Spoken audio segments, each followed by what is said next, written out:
আমাদের জাতিকে পঙ্গু করার জন্য ৫৩ বছর ধরে এই শিক্ষানীতি চলেছে। আমরা বলবো শিক্ষকদের মর্যাদা, শিক্ষকদের বেতন স্কেল, তাদের গ্রেড বাকি সবকিছু থেকে আলাদা হতে হবে। আমাদেরকে পথ দেখিয়েছে। আজকে সেই গণ অভ্যুত্থানকে সফল করতে হলে সমস্ত ক্ষেত্রে কমিশন করা, সংস্কার প্রস্তাব তৈরি করা।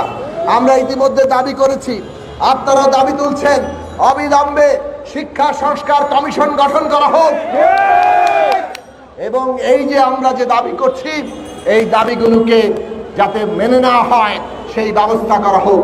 আর না হলে আমাদেরকে আন্দোলন করে তুলতে হবে। এই আন্দোলন ভিক্ষা চাওয়ার আন্দোলন না, এই আন্দোলন হবে সমস্ত শিক্ষক এবং ছাত্রদের ঐক্যের আন্দোলন এবং ঐক্যবদ্ধ হয়ে এই যে দাবি, জাতীয় দাবি, শহীদের রক্তের উপর যে দাবি তৈরি হয়েছে সেই দাবিকে বাস্তবায়ন করতে হবে। এই দেশের প্রত্যেকটি মানুষের যে শিক্ষকরা পুরো জাতির মর্যাদা পাওয়ার যোগ্য, একজন শিশুকে গড়ে তোলা, এইটা হচ্ছে সবচেয়ে বড় কাজ।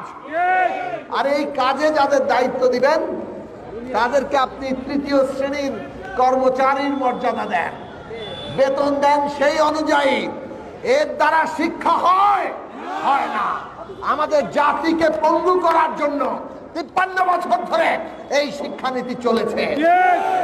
আমরা বলবো শিক্ষকদের মর্যাদা, শিক্ষকদের বেতন স্কেল, তাদের গ্রেড বাকি সবকিছু থেকে আলাদা হতে হবে।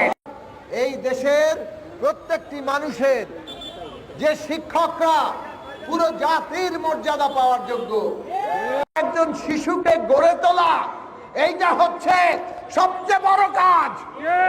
আর এই কাজে যাদের দায়িত্ব দিবেন তাদেরকে আপনি তৃতীয় শ্রেণীর কর্মচারীর মর্যাদা দেন, বেতন দেন সেই অনুযায়ী। এর দ্বারা শিক্ষা হয় না।